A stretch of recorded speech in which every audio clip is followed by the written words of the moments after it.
বন্ধুরা আপনাদের আবারো স্বাগত জানাই ট্রেডার ভিউ ইউটিউব চ্যানেলে।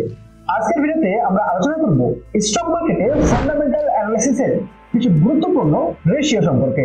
একজন ইনভেস্টর হিসেবে আপনার ক্যাপিটালকে সঠিক জায়গায় ইনভেস্টমেন্ট করাটা খুবই জরুরি। আর স্টক মার্কেটে রিস্ক অবশ্যই আছে, কিন্তু ফান্ডামেন্টাল অ্যানালিসিসের মাধ্যমে সেই রিস্ককে অনেকটাই কম করা সম্ভব। আর এই ফান্ডামেন্টাল অ্যানালিসিসের মাধ্যমে কোম্পানির ফাইন্যান্সিয়াল হেলথ, ফিউচার প্রসপেক্ট ইত্যাদি বিষয়গুলি বিশ্লেষণ করে ইনভেস্টমেন্টের সিদ্ধান্ত নেওয়া হয়।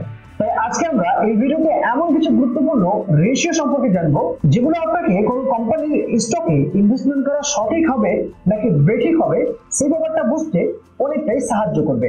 তো চলুন শুরু করা যাক আজকের এই ভিডিও।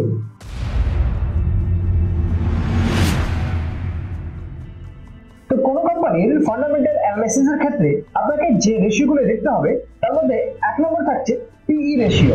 এবার আমাদের বুঝতে হবে এই পিই রেশিও কি জিনিস এবং এটি কিভাবে কাজ করে। পিই রেশিও সাধারণত আমাদের বুঝতে সাহায্য করে আপনি যে কোম্পানিতে ইনভেস্টমেন্ট করছেন ওই শেয়ার থেকে যদি আপনি 1 টাকা লাভ করতে চান বা 1 টাকা প্রফিট করতে চান তাহলে আপনাকে সেই কোম্পানিকে কত টাকা পে করতে হবে। এছাড়াও পিই রেশিও আমাদের বুঝতে সাহায্য করে একই ধরনের দুটি কোম্পানিতে যদি আপনি আলাদা আলাদা ইনভেস্টমেন্ট করতে চান সেক্ষেত্রে কোন কোম্পানিটি আপনার জন্য সস্তা হতে পারে সেই ব্যাপারটাও কিন্তু বুঝতে সাহায্য করে পিই রেশিও।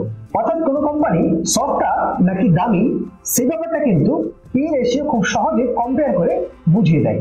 আর সাধারণত কম পিই রেশিও এটাই ইঙ্গিত দেয় যে কোম্পানির স্টক তুলনামূলকভাবে কম মূল্যায়িত। তবে যে কোনো স্টকে ইনভেস্টমেন্টের ক্ষেত্রে শুধুমাত্র পিই রেশিও দেখেই সিদ্ধান্ত নেওয়া একেবারে ঠিক হবে না। অনেক সময় বিভিন্ন ইন্ডাস্ট্রির জন্য পিই রেশিও কিন্তু ভিন্ন হতে পারে। তাই পিই রেশিওর সাথে সাথে কোম্পানির ভবিষ্যৎ সম্ভাবনাও আমাদের যাচাই করে দেখা উচিত। কোন স্টকের ফান্ডামেন্টাল অ্যানালিসিসের ক্ষেত্রে আমাদের দ্বিতীয় যে বিষয়টি দেখতে হবে সেটি হলো ডেট টু ইকুইটি রেশিও। কারণ এই রেশিওটি বুঝতে সাহায্য করে যে কোম্পানির মোট ঋণ তার শেয়ার ক্যাপিটালের সাথে কতটা তুলনাযোগ্য। High debt to equity ratio যুক্ত স্টকে ইনভেস্টমেন্ট করা, কারণ অনেক সময় এমন কিছু কোম্পানি দেখা যায় যারা সেই কোম্পানির ঋণের সুদ পরিশোধ করতে ব্যর্থ হয়ে থাকে। আর যে কোম্পানির প্রফিটের তুলনায় ঋণের হার বেশি থাকে সেই কোম্পানি বেশিরভাগ ক্ষেত্রে খারাপ হয়ে থাকে। তবে কিছু কিছু ইন্ডাস্ট্রিতে high debt to equity ratio স্বাভাবিক হতে পারে। কোন স্টকের ফান্ডামেন্টাল অ্যানালিসিসের ক্ষেত্রে আমাদের যে তৃতীয় বিষয়টি দেখতে হবে সেটি হলো রিটার্ন অন ইকুইটি অর্থাৎ ROE। আর এই ROE হলো কোম্পানির শেয়ার ক্যাপিটালের উপর তার আয়ের পরিমাণ।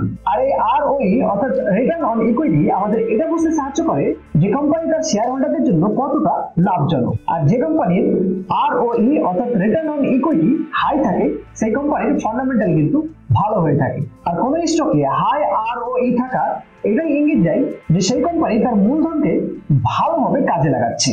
Profit margin. কোন কোম্পানির ফান্ডামেন্টাল অ্যানালিসিসের ক্ষেত্রে আমাদের যে চতুর্থ নম্বর রেশিওটি দেখতে হবে সেই রেশিওটি হলো প্রফিট মার্জিন। প্রফিট মার্জিন হলো কোম্পানির সেল থেকে পাওয়া প্রফিট। এটি কোম্পানির খরচ নিয়ন্ত্রণ ক্ষমতা এবং মূল্য নির্ধারণ কৌশল সম্পর্কে ধারণা দিয়ে থাকে। আর যে কোনো স্টকের জন্য হাই প্রফিট মার্জিন একটা ভালো দিক হয়ে ওঠে।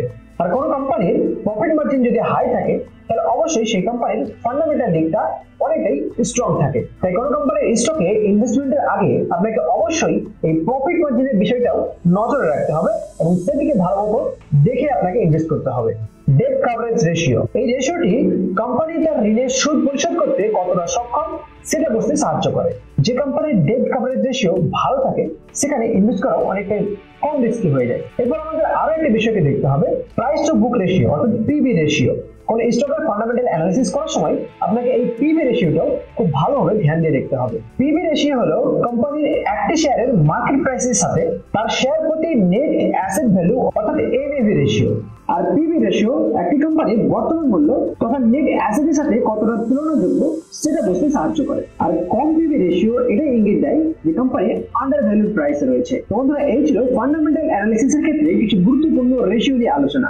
যখনই আপনারা স্টক মার্কেটের কোনো স্টককে নিয়ে ফান্ডামেন্টাল অ্যানালিসিস করবেন তখন কিন্তু আপনারা এই সমস্ত রেশিওগুলিকে এবং এই রেশিওগুলি অ্যানালিসিস করার সাথে সাথে আপনার আরো কিছু রেশিও রয়েছে এবং আরো কিছু কি ফ্যাক্টর রয়েছে সেগুলিকে কম্বাইন করে আপনারা আপনাদের ইনভেস্টমেন্টের সিদ্ধান্তে যেতে পারেন। বন্ধুরা ভিডিওটি কেমন লেগেছে অবশ্যই কমেন্টে জানাবেন। আর চ্যানেলটিকে সাবস্ক্রাইব এবং লাইক শেয়ার করতে ভুলবেন না। তো বন্ধুরা আর দেরি কিসের, আজই আপনারা নিচে দেওয়া ডেসক্রিপশন বক্সের লিঙ্কের মাধ্যমে সম্পূর্ণ ফ্রিতে অ্যাঞ্জেলো নিয়ে আপনারা ডিমেট অ্যাকাউন্ট ওপেন করুন আর অ্যাড ফান্ড করে আপনাদের ট্রেডিং জার্নির মজা নিতে থাকুন। ধন্যবাদ।